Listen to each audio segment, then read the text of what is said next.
text this morning is taken from Luke chapter 15, verse 4. And it reads, "What man of you having 100 sheep, if he lost one of them, doeth not leave the 99 in the wilderness and go after that which is not until he find it?" And my theme this morning is the lost sheep. Jesus told a story about a shepherd who had 100 sheep, and one sheep wandered away and got lost. The shepherd left the 99 sheep and went looking for the one that was lost. When he found it, he was very happy and carried it home. The story shows us how much God loves us. Every person is important to him. A good example is the prodigal son. The son left his family and made many bad choices. He spent all his money and found himself alone and unhappy. He realized he had made a mistake and decided to go back home. When he returned, his father welcomed him with love and forgiveness.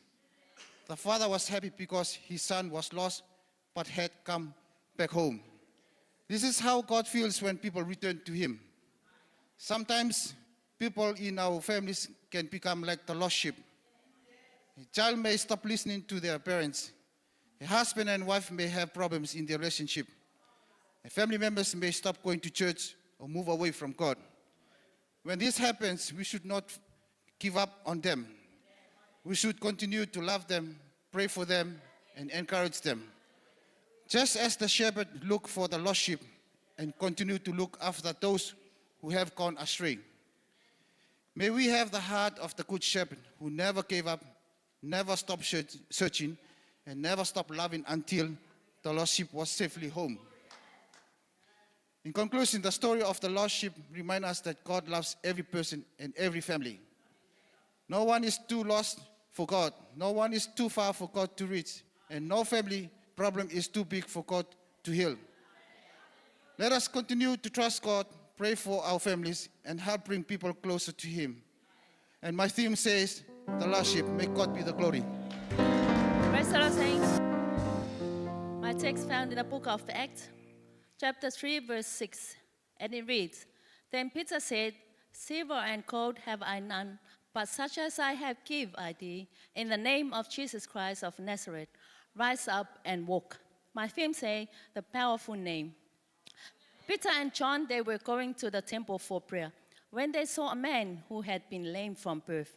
The lame beggar asked for money, but Peter said, "Silver and gold I do not have, but what I do have, I give you in the name of Jesus Christ of Nazareth. Rise up and walk." Amen.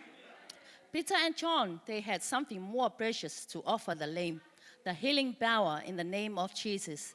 There is a power in the name to heal a man who had been lame from birth. Amen. So the lame man began to jump and walk around. He also praised God. Then others were filled by God's power. Amen. And the book of John 14 says, "And whatsoever ye shall ask in my name, that will I do, that the Father may be glorified in the Son. If ye shall ask anything in my name, I will do it." The book of Acts 3, it's encouraged us to place our hope in the power of Jesus' name, because that powerful name can heal sickness. That powerful name can cast out devils. That powerful name can wash away your sin if you obey and follow Him. That powerful name can change your life today. So rise up and walk and leaping and praise that powerful name. And His name is Jesus. May God bless us all. Amen.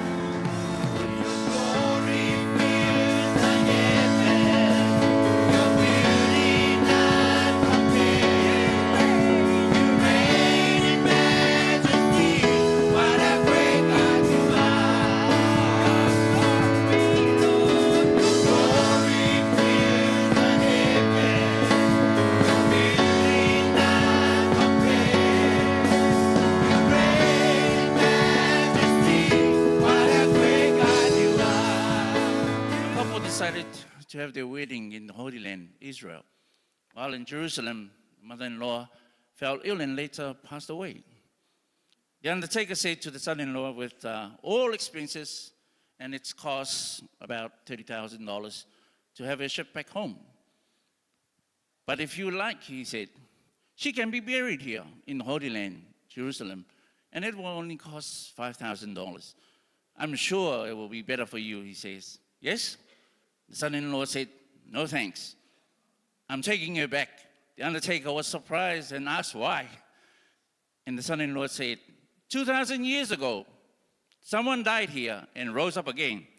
I'm not taking that chance. Saints and people of God, I've chosen a text for us this morning, and our text is found in the book of 1 John 5:13. These things I have written unto you that believe on the name of the Son of God, that he may know that he have eternal life, and that he may believe on the name of the Son of God. And I've chosen the theme, life assurance. Life assurance, not insurance, assurance. Meaning the confidence, unwavering trust a believer has in God. How many? Saints and people of God, just recently we had the government consultation on the Cook Islands Superannuation Fund. It was held in Tukuene and then Rarotonga, then Chichikau was last. And it's more to do with your money investments. I know not many people like myself aren't happy about our money. I remember working for the government some years ago. I was too sucked in something similar called life insurance policy. Story short, it's about the money and how the world has scammed our people to invest into life insurance. Instead, the Bible tells us after we die, there's a second death. And that should be our main concern. So the question is, what happens to us without God's plan of salvation? Or what is salvation in the Bible? The answer is, it's God's ultimate rescue for humanity from sin, from death, from separation from Him. We have sinned and come short of the glory of God. So, the world changes our mindset in fear and have diverted to invest and have an insurance of our lives with money. Yes? Remember, the Bible tells us in Job, naked I came out of my mother's womb, and naked shall I return hither. Nothing, not a thing, can you take when you die. Maybe your gold teeth or some teeth, but Jesus, the Son of Man, teaches us eternal life is at present. It's a present reality for those who trust in Him. Jesus is the Christ. He and He alone is the only hope, known as the assurance of our salvation, your life assurance. And at what cost? His life as a ransom for mankind was paid in full. No money exchanged, no money invested, no money to be taxed, as the elder elaborated earlier on, tax, VAT. Salvation is for free for all those who come to repentance. 1 John 5, 11 and 12, and it says, and this is the record that God had given to us eternal life. And this life is in His Son, Jesus. And he that had the Son had life. And he that had not the Son of God, Jesus, had not life. Simple yes, eh? No Jesus, no life. Kare Yesu, kare ora mutu kore. Jesus said to Nicodemus, except a man be born again, he cannot see the kingdom of God. And again he said, except a man be born of the water and of the Spirit, he cannot enter into the kingdom of God. Your life assurance is here. The steps of salvation in obedience to Acts 2:38. You can read that in your own time. Jesus said, he must be born again. It's a must. Mark 16:16. He that believeth and is baptized shall be saved. There is no believing. It's not enough. Must be born again. The baptism of the water. Why water? While you were in your mother's womb, as a baby, you were in water. Amen? No confusion. Jesus showed the way. He too was baptized. So, what are you waiting for? Don't react, but act. Your wealth and status is not required here. Just come as you are. Make that choice today. Eternal life is life assurance. In Jesus' name, amen. God, hallelujah. My text today is taken from Hebrews. Hebrews chapter 10 and verse 25 says, not forsaking the assembling of ourselves together, as the manner of some is, but exhorting one another, and so much the more, as ye see the day approaching. Easy to read version says, we must not quit meeting together, as some are doing. No, we need to keep on encouraging each other. This becomes more and more important as you see the day coming closer. O raka, e akaruke, I tō tātou akaputuputu anga nei, tō te mei tā te tai aronga, te e akamāroiroi, e kia māta aturai te māroiroi, no te mea, te akara na koto I taua rāra, e waitatau ua maera. Hallelujah. Why don't you turn to your neighbor and say, neighbor, our theme says, the waiting room.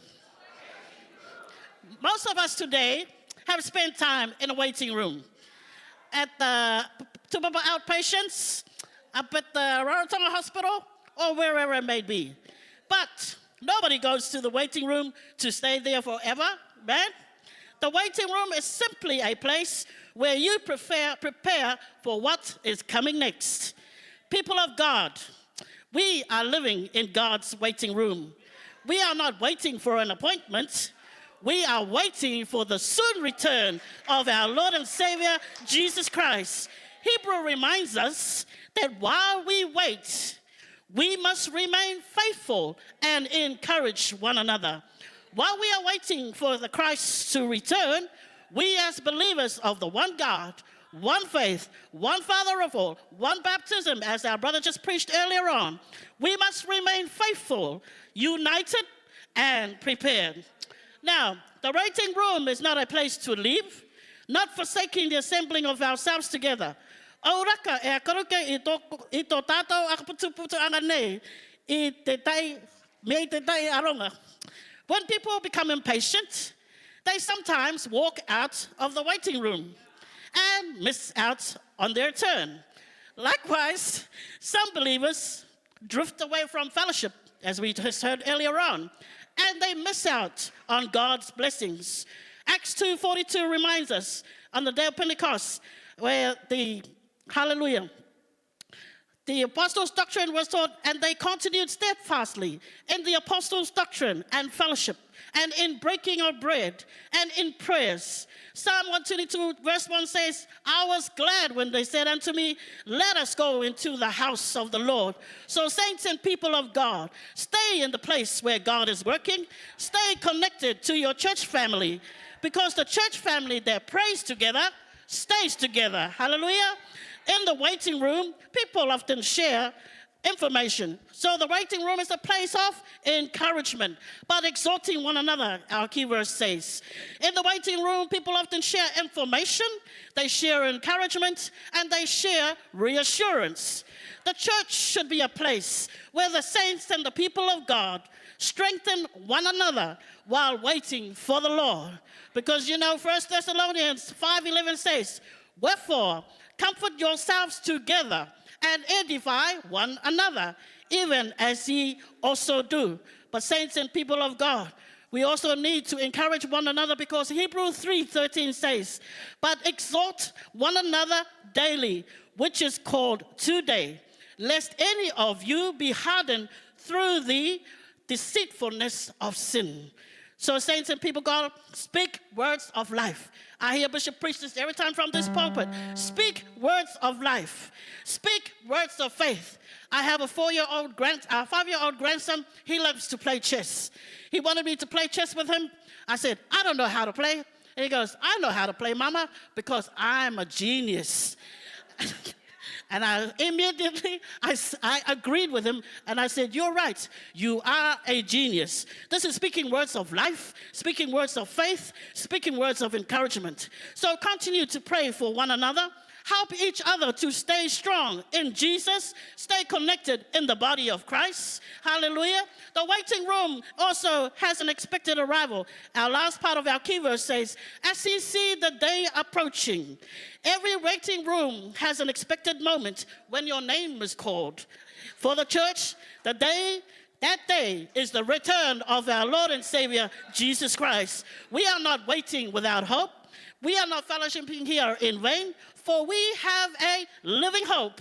We are waiting with expectation, looking for that blessed hope and the glorious appearing of our Lord and Savior, Jesus Christ. Hallelujah. And John 14:3 tells us that our God said, and if I go and prepare a place for you, I will come again and receive you unto myself, that where I am, that where Jesus is, there we may be also. Hallelujah. Saints and people of God, live ready, worship ready, serve ready, because Jesus is coming soon.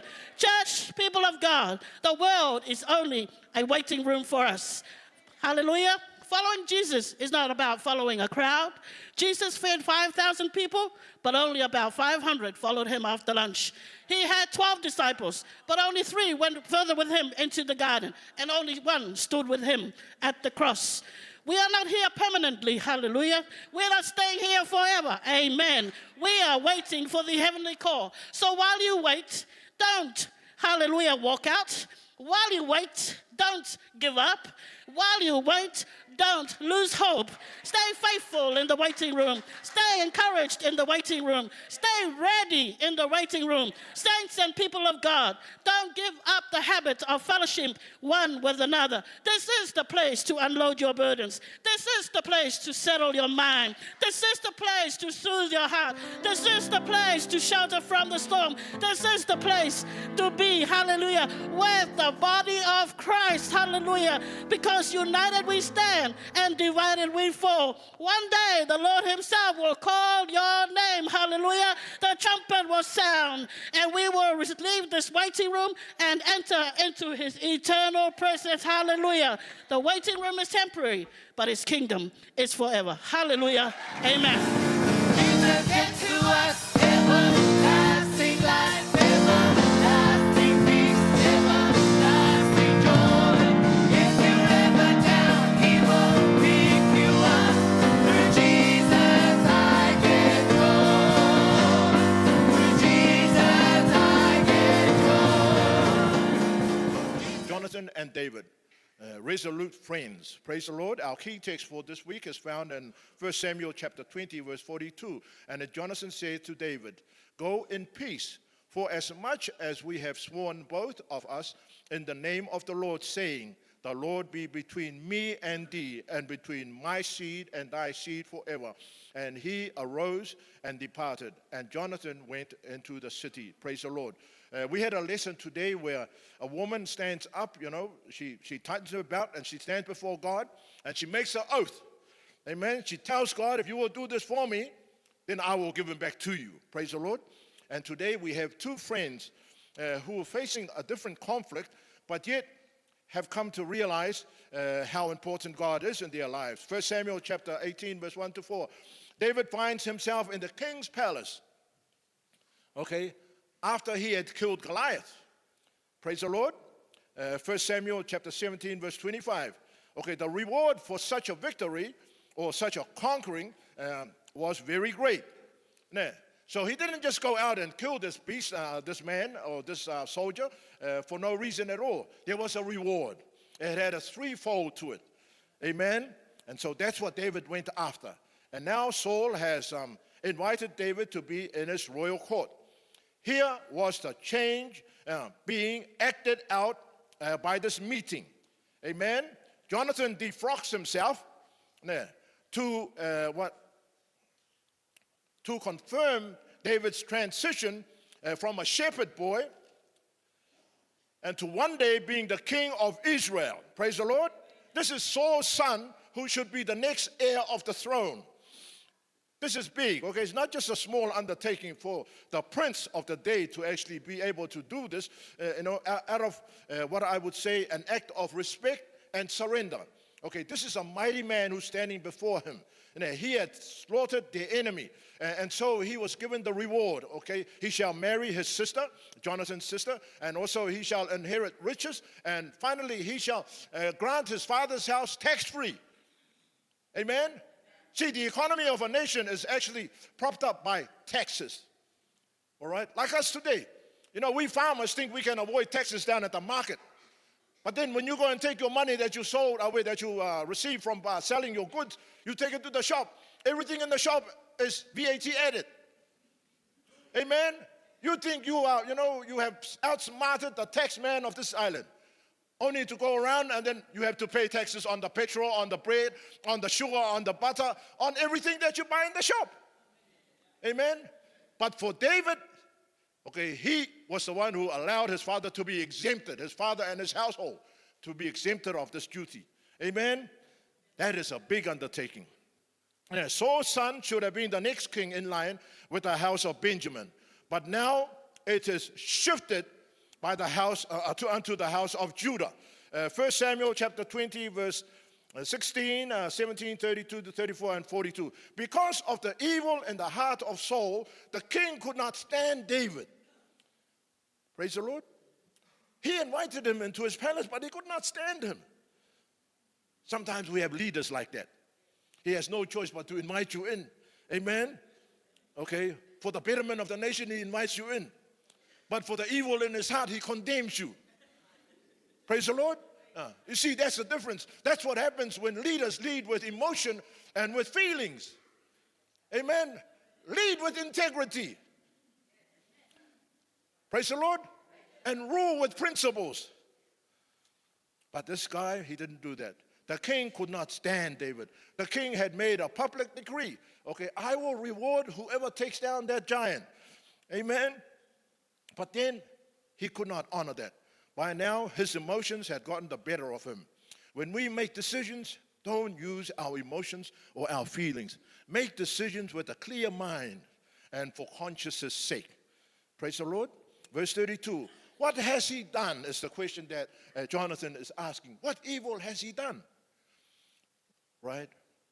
Okay, the arrogance of the king creates a mockery of the throne of God's people. Jonathan was ashamed of his father's actions. Then we go to verse 42. David had to flee. All right, there was no way else to do it. Okay, for his safety, had to be the priority. But as friends, they made a vow, a promise that would enter into the next generation of Saul's seed. Praise the Lord, saints. The thought of vengeance, that's one thing we're going to understand about David. The thought of vengeance did not enter his head. Okay, he did not think about that, because this is God's man. But he wrote about it. Psalm 57, verse 1 to verse 4. Be merciful unto me, O God, be merciful unto me, for my soul trusteth in thee. Yeah, in the shadow of thy wings will I make my refuge, until these calamities are overpast. Okay, I will cry unto God most high, unto God that performeth all things for me. He shall send from heaven and save me from the reproach of him that would swallow me up. God shall send forth his mercy and his truth. My soul is among lions, and I lie even among them that are set on fire, even the sons of men whose teeth are spears and arrows, and their tongues are sharp swords. See, he wrote about it, but he didn't use it in order to avenge himself. Amen? 2 Samuel chapter 1, verse 26, 27. Though Saul had wanted to kill David, God protected him and became king, over Judah and eventually over all of Israel. David remembers his vow and seeks out any from the house of Saul. He didn't just say from the house of Jonathan, from the house of Saul. All right? That's a marvelous attitude to have. He did not okay, put down his enemy. He said, scratch his name out of the records. I only want to talk about Jonathan. He's my friend. Praise the Lord. No, he took it from Saul, all right, who was the king. So, for the promise made between two men who were bound by a conflict of one man. And the hatred of King Saul. Okay, Jonathan couldn't do about that thing. David stood as God's man. Jonathan stood as David's advocate. Praise the Lord. But yet the promise was made in the name of God. Now, Jonathan should have stood as God's advocate, not David's advocate, because wars have no respect for men. Yeah, he went to war because of his father. All right, he died in the battle because of his father. When problems arise, let's solve them. Let's solve them with godly understanding. 2 Samuel 21 verse 7. Hannah made an oath to God and she kept it. David made an oath to one who became his friend during a time of conflict. Jonathan honored his father. But his relationship with David became the legacy of his house as the son of Saul. So what did we learn from this lesson? Number one, Jonathan unknowingly surrenders the throne to David, all right, because it was prophesied. David had to line himself up in order for the Lion of Judah to appear. Praise the Lord. So this was the lining up, and yet it took him almost 10 years before he got to the throne. Praise the Lord. Secondly, as leaders, make a decree and honor it. Never make decisions with emotions and feeling. Number three, standing on the truth is not simple. It's not straightforward. Amen? You got to think about it. That's why you go fast about it, pray about it, all these things. Amen? Continue. All right, then you make a decision. Praise the Lord. Yeah. We know that. Look at our pastor, always stressing out how to do these things. Praise the Lord. And that's the reality of where he is. Number four, make an oath with God. Make an oath with God. Make an oath with another man. Honor it. Amen? That's what resolute friends, we honor it, even after the grave. Praise the Lord. Okay. Herein lies the legacy, okay, which is created. Amen? It is in that when we honor it, then the legacy is actually transformed into the generations to come. Praise the Lord.